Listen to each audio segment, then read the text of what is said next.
Hello everyone, আসসালামু আলাইকুম। আপনি কি কখনো ভেবেছেন কেউ কেউ খুব অল্প সময়ের মধ্যে এগিয়ে যাচ্ছে, আবার কেউ কেউ বছরের পর বছর চেষ্টা করেও ঠিক একই জায়গাতেই আটকে থাকে? কারণটা খুব সহজ। সবাই সময় পায়, কিন্তু সবাই কি সময়কে কাজে লাগাতে পারে? আজ আমরা কথা বলবো এমন একটা জিনিস নিয়ে যেটা প্রতিদিন আমাদের হাতের মধ্যেই থাকে, কিন্তু যার মূল্য আমরা সবচেয়ে কম দিয়ে থাকি। সেটা কি? সেটা হলো সময়। সময়কে আমরা খুব কমই মূল্যায়ন করি।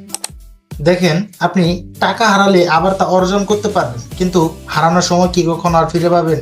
হারানোর সময় কখনো ফিরে পাওয়া সম্ভব না।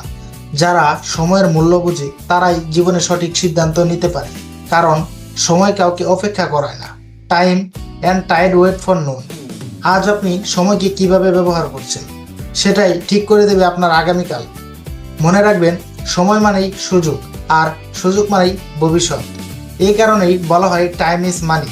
সময় নষ্ট করা মানে সম্ভাবনাকে নষ্ট করা, আর সময়কে কাজে লাগানো মানে সাফল্যের দিকে এক ধাপ এগিয়ে যাওয়া।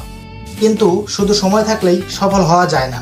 সফলতার জন্য প্রয়োজন পরিশ্রম, ধৈর্য এবং নিয়মিত কাজ করার মানসিকতা। কারণ industry is the mother of good luck. ভাগ্য আসে না অলসতার মাধ্যমে, ভাগ্য তৈরি হয় ধারাবাহিক পরিশ্রমের মাধ্যমে। আজ যারা নীরবে কাজ করে যাচ্ছে, নিজের লক্ষ্য থেকে এক মুহূর্তও সরে যাচ্ছে না, আগামী দিনে তারাই হয়ে উঠবে উদাহরণ। আজকের পরিশ্রমে আগামী দিনের পরিচয়। তাই সময়কে সম্মান করুন, নিজের কাজে নিষ্ঠাবান থাকুন এবং প্রতিদিন নিজেকে একটু একটু করে উন্নত করুন। কারণ যারা সময়কে জয় করতে পারে তারাই শেষ পর্যন্ত জীবনকেও জয় করতে পারে। মনে রাখবেন, সময় কাউকে অপেক্ষা করায় না। Time and tide wait for no. আজ আপনি যদি নিজের সময়কে সম্মান করেন, নিজের কাজে মনোযোগ দেন, তাহলে একদিন মানুষ আপনার কাজকেই সম্মান করবে। টাইম ইজ মানি, আর industry is the mother of the good lakh.